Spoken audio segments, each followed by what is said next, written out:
वक्फ संशोधन बिल 2025 ने पूरे भारत में बहस की आग लगा दी है। अप्रैल की शुरुआत में संसद के दोनों सदनों से पारित यह अब राष्ट्रपति के हस्ताक्षर का इंतजार कर रहा है। यह बिल भारत में मुसलमानों द्वारा धार्मिक और चैरिटेबल कामों के लिए दिए गए वक्फ संपत्तियों के मैनेजमेंट को बदलने का लक्ष्य रखता है। समर्थक तर्क देते हैं कि यह वक्फ बोर्ड में फैले भ्रष्टाचार और मिसमैनेजमेंट से लड़ने के लिए एक जरूरी कदम है। हालांकि आलोचक मुस्लिम समुदाय को हाशिए पर डालने और उनकी ऑटोनॉमी को कम करने की इसकी क्षमता के बारे में चिंता जताते हैं। सालों से विभिन्न वक्फ बोर्डों के आसपास भ्रष्टाचार, भाई भतीजावाद और सीधे सीधे चोरी के आरोप घूमते रहे हैं। ये आरोप उन संस्थानों की एक गंभीर तस्वीर पेश करते हैं जो समुदाय के प्रति अपने पवित्र कर्तव्य को पूरा करने में विफल रहे हैं। इस बिल ने इस मुद्दे को राष्ट्रीय सुर्खियों में ला दिया है। पारदर्शिता और जवाबदेही के बारे में एक लंबे समय से चली आ रही बातचीत को मजबूर कर दिया है।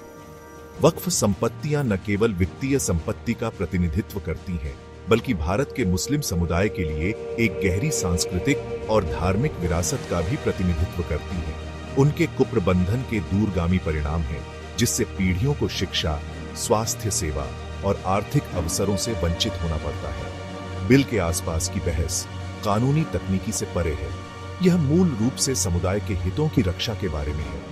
आगे का रास्ता पारदर्शिता, जवाबदेही और वास्तविक समाधानों के प्रति प्रतिबद्धता की मांग करता है, जो मुस्लिम समुदाय और राष्ट्र के सर्वोत्तम हितों की पूर्ति करते हैं। हलचल भरे महानगरों से लेकर छोटे कस्बों तक एक परेशान करने वाला पैटर्न सामने आता है।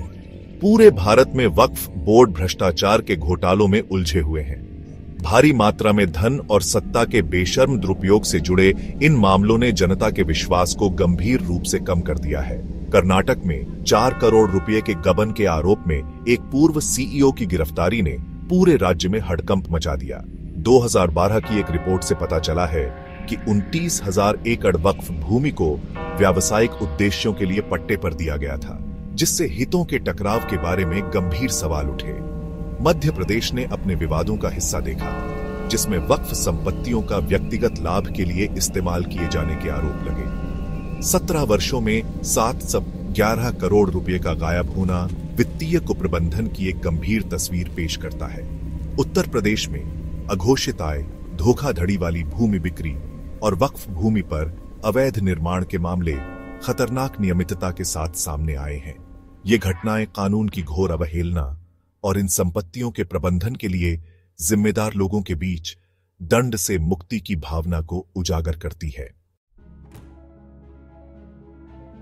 भ्रष्टाचार के घोटालों का आवर्ती विषय पूरे भारत में वक्फ बोर्डों के भीतर गहरे जड़ें जमा चुके प्रणालीगत विफलताओं की ओर इशारा करता है। एक पवित्र कर्तव्य के साथ काम करने वाले ये संस्थान कुप्रबंधन, भाई भतीजावाद और कानून के शासन की घोर अवहेलना के लिए प्रजनन स्थल बन गए हैं। एक बड़ा मुद्दा पारदर्शिता और जवाबदेही की कमी है। वक्फ बोर्ड अक्सर न्यूनतम निगरानी के साथ काम करते हैं। उनके वित्तीय लेन देन गोपनीयता में डूबे रहते हैं। पारदर्शिता की यह कमी भ्रष्टाचार के लिए एक उपयुक्त वातावरण बनाती है। प्रमुख पदों के लिए नियुक्ति प्रक्रिया अक्सर राजनीतिक हस्तक्षेप और भाई भतीजावाद से प्रभावित होती है। इसके परिणाम स्वरूप अयोग्य व्यक्ति सत्ता के पदों पर आसीन हो जाते हैं। एक मजबूत नियामक ढांचे और कमजोर प्रवर्तन तंत्र का अभाव समस्या को और बढ़ा देता है। वक्फ बोर्डों की विशाल भूमि, जो अक्सर खराब तरीके से प्रलेखित और प्रबंधित होती है, उन्हें अतिक्रमण और अवैध कब्जे के लिए आसान लक्ष्य बनाती है। वक्फ बोर्डों के भीतर प्रणालीगत विफलताओं के लिए तत्काल ध्यान और व्यापक सुधारों की आवश्यकता है। वक्फ संशोधन विधेयक 2025 पूरे भारत में वक्फ बोर्डों को त्रस्त करने वाले गंभीर रूप से जटिल मुद्दों का समाधान करना चाहता है। बिल में वक्फ संपत्तियों के प्रबंधन में पारदर्शिता, जवाबदेही और दक्षता बढ़ाने के उद्देश्य से व्यापक बदलावों का प्रस्ताव है। एक महत्वपूर्ण प्रावधान प्रशासनिक उद्देश्यों के लिए वक्फ बोर्डों में गैर मुसलमानों को शामिल करना है। समर्थकों का तर्क है कि यह नए दृष्टिकोण और विशेषज्ञता लाएगा, जबकि आलोचक इसे इन संस्थानों के मुस्लिम चरित्र को कमजोर करने के प्रयास के रूप में देखते हैं। विधेयक वक्फ बोर्डों पर सरकारी निगरानी को मजबूत करना चाहता है, खासकर भूमि रिकॉर्ड और वित्तीय लेनदेन के सत्यापन में। यह बढ़ी हुई जांच अवैध भूमि हथियाने पर अंकुश लगाने और धन के दुरुपयोग को रोकने के लिए है। बिल सभी वक्फ रिकॉर्ड के डिजिटलीकरण को अनिवार्य करता है, जिससे वे जनता के लिए आसानी से उपलब्ध हो सकें। इस कदम से वित्तीय अनियमितताओं को छिपाना अधिक कठिन बनाकर जवाबदेही बढ़ने की उम्मीद है। बिल वक्फ संपत्तियों के भ्रष्टाचार या कुप्रबंधन के दोषी पाए जाने वालों के लिए कड़ी सजा का प्रावधान करता है। इसका उद्देश्य भविष्य में होने वाले गलत कामों को रोकना और जवाबदेही की संस्कृति पैदा करना है। वक्फ संशोधन विधेयक 2025 में पूरे भारत में वक्फ संपत्तियों के प्रबंधन में पारदर्शिता और जवाबदेही के एक नए युग की शुरुआत करने की क्षमता है।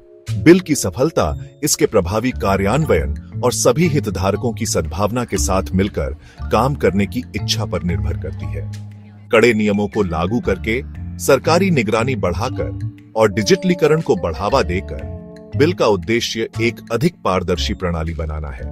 भ्रष्टाचार को रोकने और वक्फ बोर्डों में जनता के विश्वास को बहाल करने के लिए यह बढ़ी हुई पारदर्शिता महत्वपूर्ण है।